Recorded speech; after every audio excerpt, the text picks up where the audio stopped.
आदमी अपने काम से पहचाना जाता है, नाम से नहीं। स्वार्थ के पीछे भागने वाली ये दुनिया किसी के लिए भी नहीं रुकती, हमें खुद रोकना पड़ता है।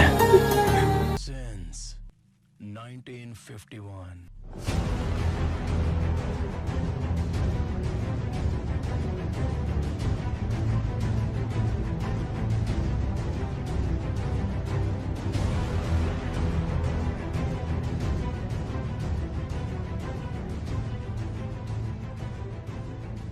टीजर रिलीज होने के बाद क्यों आई यश को लीगल नोटिस? रिलीज होने से पहले केजीएफ 2 से कैसे तोड़ दिए बाहुबली 2 के रिकॉर्ड? किसने खरीदा केजीएफ के हिंदी राइट्स को? हेलो नमस्कार, स्वागत है आपका बॉलीग्रास वीडियोस में। आज हम बात करेंगे केजीएफ चैप्टर 2 के बारे में। दर्शक इस फिल्म का बेसब्री से इंतजार कर रहे हैं। आपको बता दें केजीएफ चैप्टर का टीजर रिलीज होने के बाद विवादों में घिर गया। जी हाँ, टीजर के रिलीज होने के बाद यश को लीगल नोटिस भेजी गई थी। वजह ये थी कि टीजर में यश मिशन गन को चलाने के बाद इसमें जो है गर्म बैरल से सिगरेट जला रहे हैं। यही बात कर्नाटक हेल्थ डिपार्टमेंट को आपत्तिजनक लगी। उन्होंने नोटिस थमाते हुए यश को बहुत सारा ज्ञान भी दे दिया। उस नोटिस में ज्यादातर इस बात पर जोर दिया गया था कि टीजर और पोस्टर दोनों में ही सिगरेट पीने को प्रोत्साहित कर रहे हैं। यही समाज के ठेकेदारों को एक वर्ग भी सामने आकर ये मांग कर रहे हैं कि टीजर को सोशल मीडिया प्लेटफॉर्म से हटाया जाए। उनका कहना है कि टीजर को पोस्टर से सिगरेट दिखाकर समाज में एक अच्छा मैसेज नहीं जा रहा। नोटिस में कहा गया है कि अगर फिल्म टीजर या पोस्टर में कुछ ऐसा दिखाया जाता है तो उसके साथ चेतावनी भी जारी करनी चाहिए। धूम्रपान स्वास्थ्य के लिए हानिकारक है जैसी चेतावनी जाहिर करना अनिवार्य है और टीजर में ऐसी कोई चेतावनी नहीं दी गई। भले ही नोटिस में यश का अच्छा इंसान बताते हुए ये कहा गया है कि वो उनकी बड़ी फैन फॉलोइंग है और उनके ये एक्शन युवाओं को बहका सकती है, मगर देखा जाए तो ये बात अपने आप में बहुत बचकानी है। गाँव हो या शहर, आप कहीं भी निकल जाइए, जहाँ नजर उठाओ वहाँ सिगरेट है और उसे पीने वाले लोग अक्सर दिख जाते हैं। अब सवाल ये है कि किसी पर्दे पर सिर्फ ये देखकर कि सिगरेट पीना स्वास्थ्य के लिए हानिकारक है, सिगरेट छोड़ दी या फिर लोग उसके देखकर सिगरेट ही पीने लगे। सिर्फ फिल्मों में सिगरेट वाले सीन पर विवाद खड़ा करना कोई फायदा नहीं। अगर सुधार करना है तो भारत सरकार को आगे होना चाहिए। पूरा देश जानता है सरकार इस मुहिम के लिए कभी खुलकर सामने नहीं आएगी, इसलिए क्योंकि जो रेवेन्यू सरकार को सिगरेट से मिलता है वो गिरती अव्यवस्था के इस दौर में अंधेरे में चिरगा और कई खुद के पैरों पर कुल्हाड़ी क्यों मारेगा। आपको ये जानकर हैरानी होगी कि केजीएफ चैप्टर 2 ने रिलीज हुए पहले से बाहुबली 2 का रिकॉर्ड तोड़ दिया है। साल 2017 में आई मैसिव हिट बाहुबली 2 के ट्रेलर का रिकॉर्ड केजीएफ 2 के टीजर ने तीसरे दिन ही तोड़ दिया था। बाहुबली 2 के ट्रेलर का आज भी बहुत ज्यादा क्रेज था। व्यूज की बात करें तो उसे यूट्यूब पर अभी तक 118 मिलियन व्यूज मिल चुके हैं, जबकि केजीएफ के दूसरे पार्ट को अकांडा क्रॉस कर दिया है। लोगों के बीच फिल्म की इतनी दीवानगी रही तो कमाई के मामले में केजीएफ चैप्टर 2 कई बड़ी फिल्मों को पीछे छोड़ देगा। आपको बता दें कि फरहान अख्तर और रितेश सिधवानी की कंपनी अक्सर एंटरटेनमेंट ने फिल्म केजीएफ चैप्टर 2 की हिंदी राइट्स को 90 करोड़ में खरीदा। जब 2018 में रितेश सिधवानी की फरहान अख्तर की एक्सेल एंटरटेनमेंट ने केजीएफ चैप्टर 1 फिल्म के राइट खरीदे थे, तब सभी लोगों को लगा था कि वे इस फिल्म में क्यों निदेश कर रहे हैं। हालांकि इस फिल्म में तब इन दोनों ने इतने पैसे लगाया था उसका 35 गुना जो है कमाया भी। अब जो है एक बार फिर से केजीएफ चैप्टर 2 के हिंदी राइट्स इन दोनों की कंपनी ने खरीदी। जब चैप्टर 1 बनी थी तब कोई भी इसके हिंदी वर्जन के बारे में नहीं सोच रहा था। फिर यह फिल्म अंतिम समय पर एक्सेल एंटरटेनमेंट को सस्ते में बेच दी गई, लेकिन अब चीज बदल गई है। अब इस फिल्म 7 गुना ज्यादा की लागत कर रही है। इसके चलते भी इसका हिंदी राइट ज्यादा पैसों में बेचा गया। फरहान अख्तर ने संजय दत्त के जन्मदिन के दिन अपने इंस्टाग्राम पर अधीरा की पोस्ट शेयर करते हुए लिखा, मुझे याद है जब मैं एक बच्चा था, बैंड स्टैंड पर उनकी पहली फिल्म रॉकी की शूटिंग करते हुए देखा था और इतने वर्षों के बाद हम कोलैबोरेट कर रहे हैं। आपको बता दें कि इसकी हिंदी राइट खरीदने के लिए बहुत सारे प्रोडक्शन हाउसेस कतार में लगे हुए हैं, लेकिन एक्सेल ने सबसे ज्यादा पैसे दिए। फिल्म 16 जुलाई को सिनेमा घरों में रिलीज हो रही है। आज के लिए बस इतना ही, फिर मिलेंगे एक नई और ताजा जानकारी के साथ।